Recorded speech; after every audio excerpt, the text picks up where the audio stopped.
So we're doing teaching points for Minuet 1. Hopefully we'll have time. So we'll play it first of all. Again, the minuets have introductions that are very easy to mix up, so it's worth practicing your introduction as well as the piece, so that if you have to lead it in a group, you're not like dee dee dee dee dee dee dee. Exactly.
If you need an extra thing to kind of slow them down while they get better at G major. Because this end of the book is really like the increases in technical demands are thick and fast. We've had the first piece in G major, which is also the first piece on all four strings, which has therefore high twos and low twos, but stays within G major in etude. And then Minuet 1, suddenly we have C sharp, so it modulates. And they've never done that within one key before. Which Butterworth is it? Helen Butterworth. She's got 3 books of easy pieces called Gems for easy violin groups or something like that. So we don't have any preview as such, but the boxes, the first box you really need to teach carefully. So we teach. Some people call it a donkey because it kind of goes ee-aw, although I think donkeys go ee-aw. So I don't tend to call it the donkey, but this part, thinking about the 3 being on the D and the 4 being on the A and both of them staying on. So we do that 10 times, wiggle your fingers, make sure that you don't just do them 10 times because then they'll just keep the left hand in one position. And then put it in context. And they might need to slow down at that point. And carefully transfer back to the 2. Say that again. We lost it. They might need to slow down for the 3/4. And then just be careful on going back to the 2.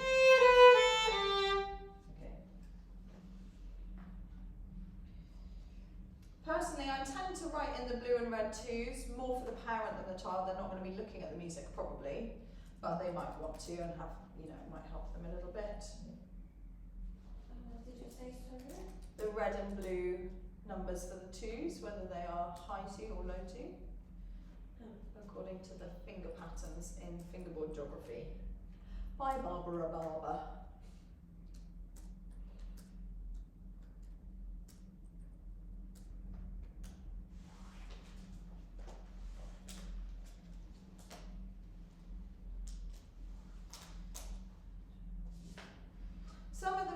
really and some of them really don't. I'm not sure what the reason is for either. It's a good one to check if they know it by singing it, just to la. Partly because of the memory traps like bar 15.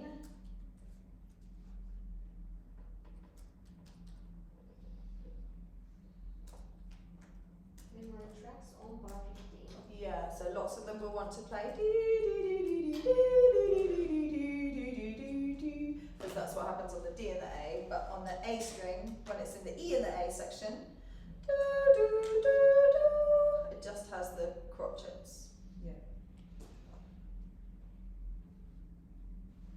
Please don't fall into the trap of thinking if they can't sing it that they're not doing enough listening, because they may well have the recording on every day but not be paying attention properly.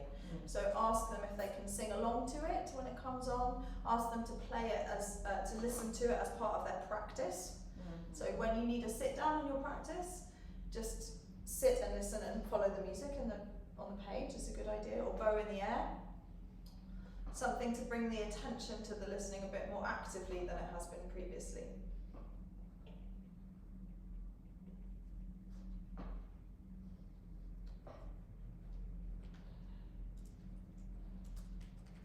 We have an ABA sandwich structure. I have a question for them.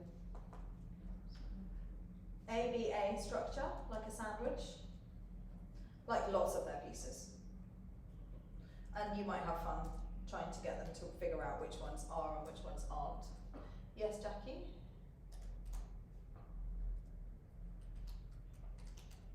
It's an ABA, yes. But when I was looking at the colors, there were more colors than just three. There just two. So one for A, one for B, and one for A again. Yeah. Why is that? I put the line starting bar 13 in light green and the last line and the second line in dark green to show that they're similar. So back to the theme. So this is very new.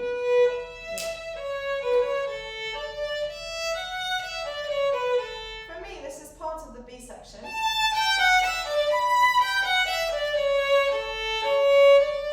Well, of course, you could call that C, and you could call this D.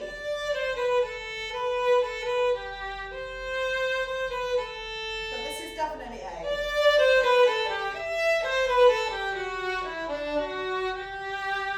So it's sort of, you know, it's a sandwich structure, and you can say to them, look, if you're talking about structure, you can say to them, this is like maybe you have a piece of ham, you have a piece of lettuce, and you have a piece of tomato.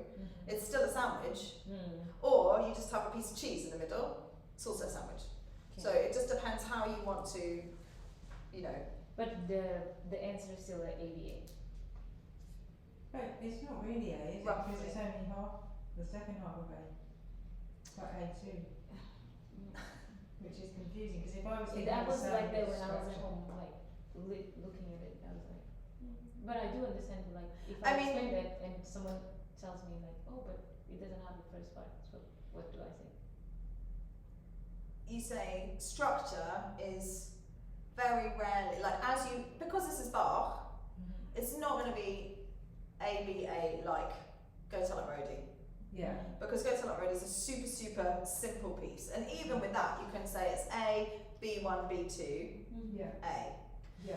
But what we mean is the beginning comes back at the end. Not all of the beginning, not every single note, it's not exactly the same. Yeah. But the basic feeling is that what you start with, you then end with. Yeah. And I think these conversations, you know, if you get the right kind of kid who is really interested in those things, it can be really fun to have, like, they can get quite into it. Like, oh yeah, like look at this, look at the similarities between this bit and the differences between that bit. And then others will just be like, oh yeah, it's a sandwich like Twinkle. Great, what are we doing next? Yeah. So there's, Okay.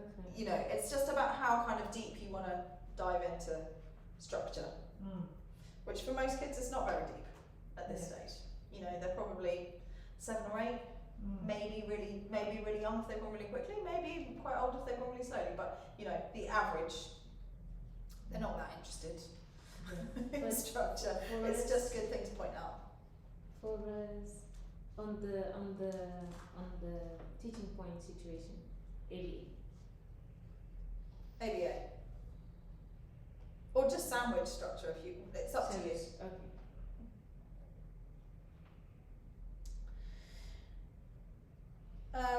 You can use the exercise underneath this one.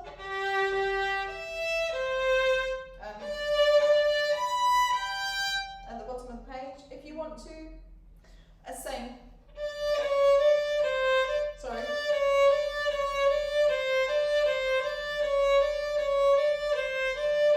Again, it depends if you've got a child who'd rather do boxes than exercises, or vice versa, or who wants to do everything, or who wants to do nothing. Then you have to choose which bits you're going to insist on. Isn't there a study or a Yeah. book like that? Millions. Are you thinking of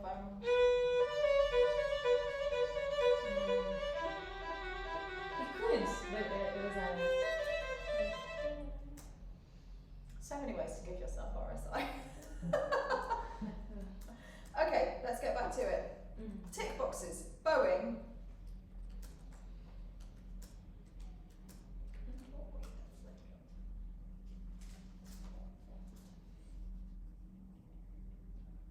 Boxes. Twos.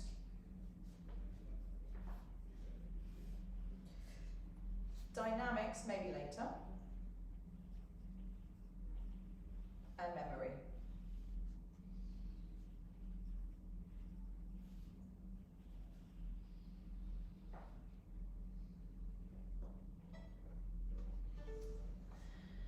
Okay?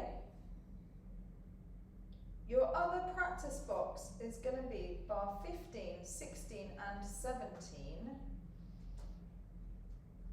Why is this a practice box? 2 and low. Good. Can you explain a little bit more about what they need to make sure they're doing? And then take the 2, put it down, and then Yes. So you really want to ensure that as they're playing,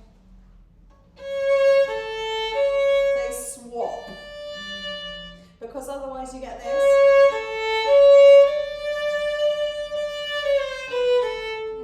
Lovely. So, swap and pull back.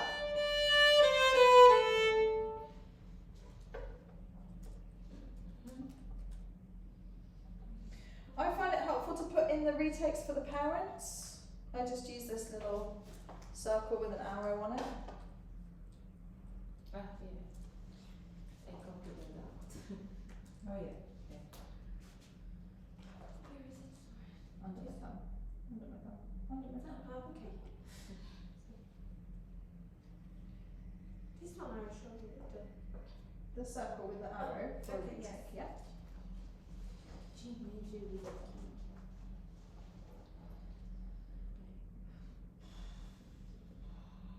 You're right, love. No, I'm okay. We did a big sigh. Oh, yes, Do yes. you? And the other thing you would just want to check is that you've got nice elbow scoops in these up bows that we're not getting, that we are getting.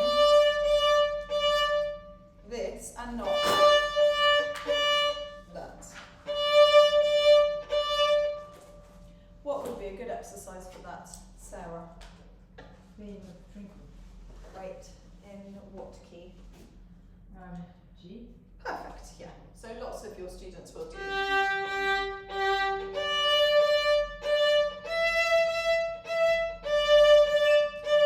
Minuet, bowing in twinkle in G. Yeah. Great.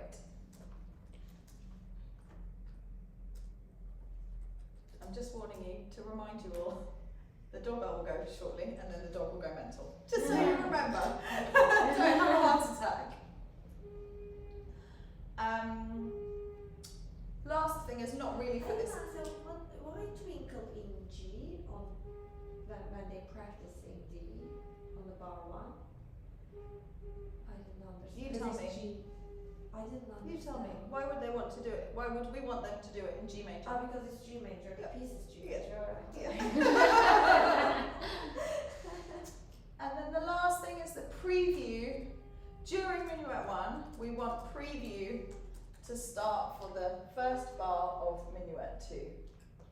But we are going to talk about that when we talk about Minuet 2. Just say it again.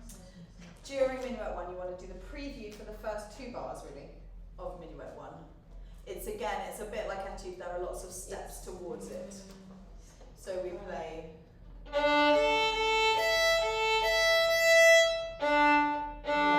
Before. And they might even play. Which I think is a little bit. Preview for Minuet 2. Preview for Minuet 2, the first 2 bars. I found that piece harder than the third one. Like Minuet 2. harder Minuet than 2 is the really third one. hard, yeah. Like, Minuet 2 has the first triplet, the first slur, the first high 3. It's complicated. It's got the first down bow slur, Is it as like well as the considered- first up bow slur. Is this considered a mountain piece? I think so, yeah. Because it's really, right? It's really difficult. Also, as long as you don't make every piece a mountain piece, it's better to say to the kids that it is, and then for them to find it easy, than to not say and they find it hard. Yeah. What is that bloody noise? So preview It's for not Minuet 2 is the first 2 bar. Yeah, but we're not going to talk about how to do it yet. We're just going to write it in that you need to start that during Minuet 1. Sarah, you alright now? Yeah, Michael said, I feel like I got something right. I think it's the siphon. Mm. I'm quite tired. Although I gave before lunch, it's probably too much wheat. Okay, any questions about Minuet 1? No. Excellent. Wonderful. Well done, everyone. And we even managed to do it in 17 minutes and 6 seconds and record it all.